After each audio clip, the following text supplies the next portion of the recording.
Hi guys, my name is Adriana, DSPTA. Thank you guys all for joining me today. As you guys read in the title, we're going to be going over our boot today. So what this is mainly used for is for people who have suffered ankle injuries, foot injuries, and we need to make sure that those are stabilized. So you'll see a lot of patients wearing this. When we do wear this, we want to make sure that we always have it on when we're walking. So any weight-bearing activities, we want to make sure that this is on, just because we don't want to continue to injure either the ankle or the foot, whatever it was being used for, correct? Alrighty. So what we want to do first, I'm going to show you guys kind of how to put it on and off, some precautions and some skincare things that we're going to go through. Alrighty. So the first thing we want to do is we're going to make sure that our foot is in, that our ankle is hitting the back, and that our foot is in there, right? When it comes to these boots, a lot of them have a lot of plastic pieces. We want to make sure that those are not touching our skin because we don't want our skin to be irritated. They'll also have a lining of foam or like some padding. We want to make sure that those are touching the skin and that they're not folded or anything. So if you need to run your finger through, making sure that they're out. So at the toe, there's also these other padding things, so we just want to fold them over. Most of them will have a Velcro thing to make sure that they're stabilized and they don't move on you. So it's going to kind of be like that. So then you'll have this topper. So as I said earlier, they have like this hard plastic. So those are the ones that we want on the outside. So when it comes to the foot, we'll have it on the outside, not touching the skin, correct? I like to put the toe on first just because it kind of stabilizes the piece. So we'll make sure that this is on.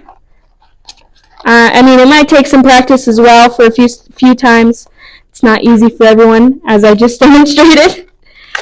So make sure that's nice and tight. Not too tight where you're uncomfortable, but not to the top. So we're going to make sure that the plastic pieces are outside and they're not touching the skin. And then easy with the two straps. They just wrap around, connect to the loop, make sure it's nice and tight, not too tight so it's not uncomfortable. And we're doing the top. Awesome. So that's how you put it on.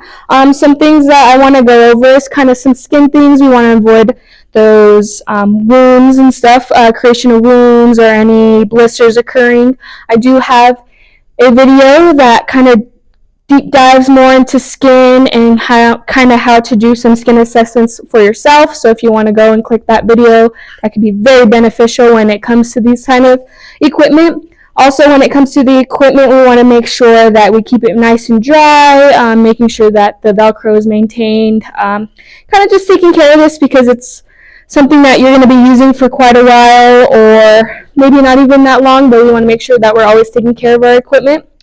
Also, when it comes to potential red flags, if you see any abnormalities in general, and you're not really sure if it's a red flag, like increased pain or loss in sensation, don't be afraid to just reach out.